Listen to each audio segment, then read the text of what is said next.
Good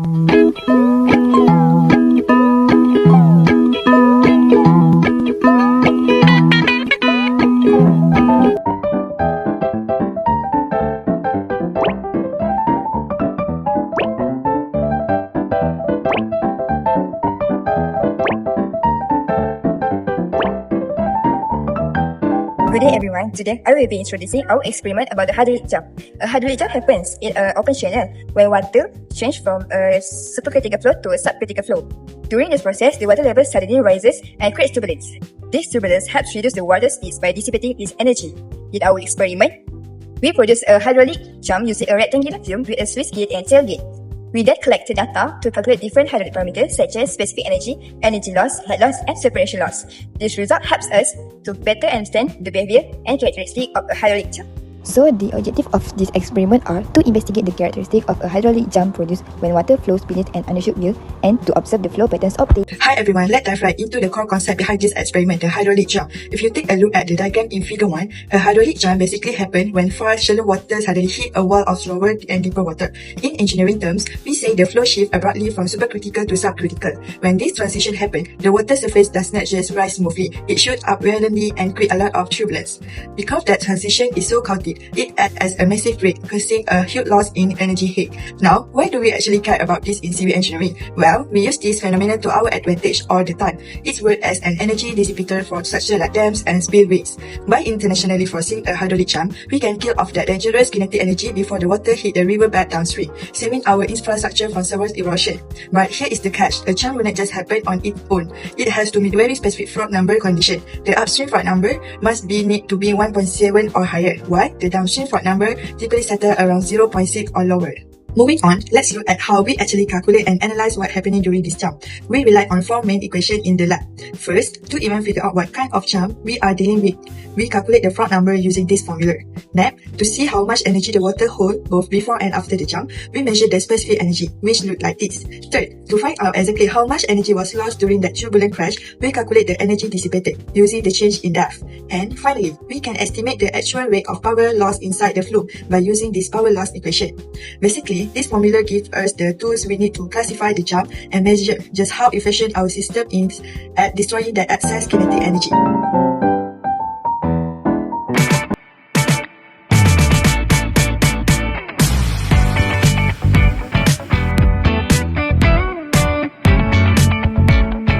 Hi, now I will explain the procedure of our hydraulic jump experiment. First, we measure the width of the rectangular open channel using a vernier caliper. Next, we measure the height of the tailgate and the height of the sluice gate. After that, the sluice gate was installed at the predetermined location in the rectangular open channel. The screw were then tightened securely to ensure that the sluice gate remained fixed throughout the experiment. Once the setup was complete, we switched on the hydraulic bench and gradually opened the control valve to allow water to flow into the channel. The flow rate was adjusted carefully until the desired flow condition was achieved. Next, the ball valve and the tailgate were adjusted until a stable hydraulic jump was formed at the center of the rectangular open channel. We wait for a short period to allow the water flow to become steady before taking any measurement.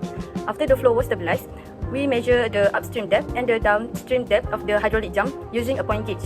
The point gauge provides accurate water depth measurement and all readings were recorded carefully in the data table.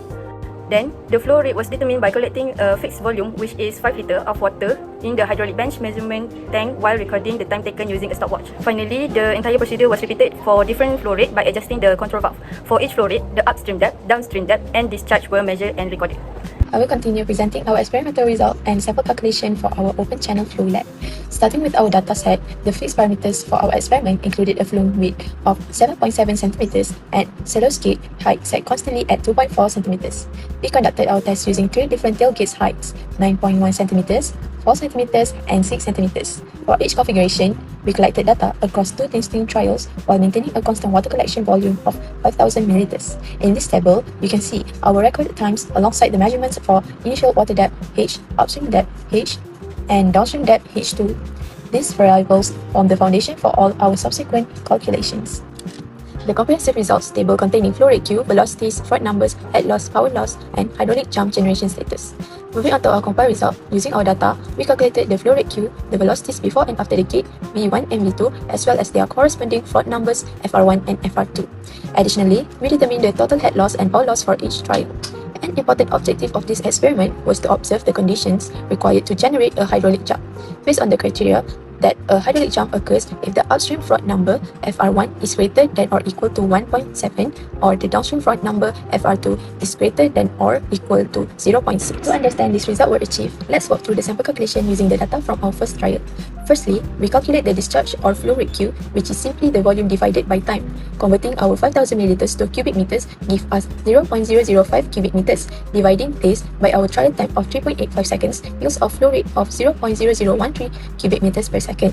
Secondly, we calculate the flow velocities V1 and V2 using the continuity equation Q equals to A times V, where the cross-sectional area A is the width of the flume multiplied by the water depth D. Substituting our flume width of 0.077 meters and the respective depths, we find that the upstream velocity V1 is a rapid 1.855 meters per second, while the downstream velocity V2 slows down significantly to 0.136 meters per second. And finally, we analyze the Froude numbers and energy losses. The Froude number determines the state of flow. Using the formula Fr equals to V over square root G times T, we calculated an upstream Froude number Fr1 of 1.963. Because this value is greater than 1.7, it formally confirms that a hydraulic jump was generated during this trial. The downstream Froude number Fr2 came out to 0.122. Next, we calculated the head loss using the depth difference formula shown here. For this jump, the head loss was quite minimal, coming out to 0.00086 meters. Lastly, we evaluated the power loss using the equation rho times G times Q and times HL. That is head loss. By inputting the density of water, standard gravity, our calculated flow rate, and the head loss, we concluded that the power dissipated by this hydraulic jump was 0.011. This concludes the breakdown of our experimental data and calculations.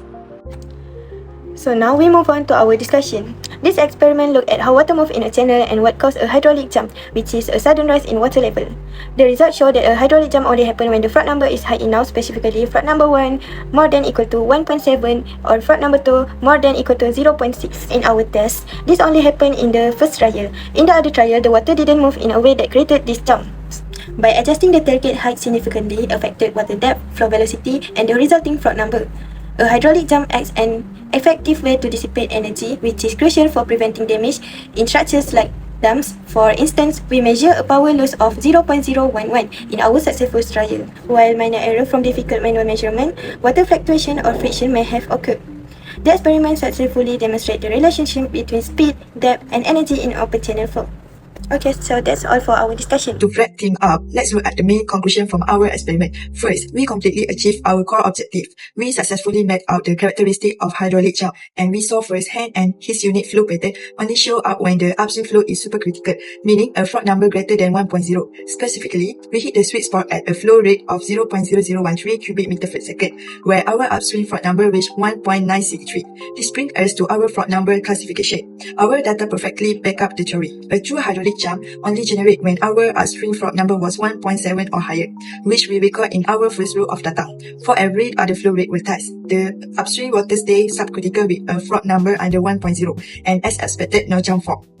Looking at the energy transformation, the number tell a real story as the water transition from that fast supercritical state to the slower subcritical state. We saw a massive drop in velocity, crashing from 1.855 meter per second. This heavy turbulence led to a measurable head loss of 0.00084 meters and noticeable loss in overall power. Ultimately, what does this mean for engineering? This finding validates exactly why the hydraulic jump is such a vital tool. It as a highly effective natural shock absorber for kinetic energy. In real work, hydraulic engineering mastering this principle is exactly how reported downstream structure from servers, erosion and scouring.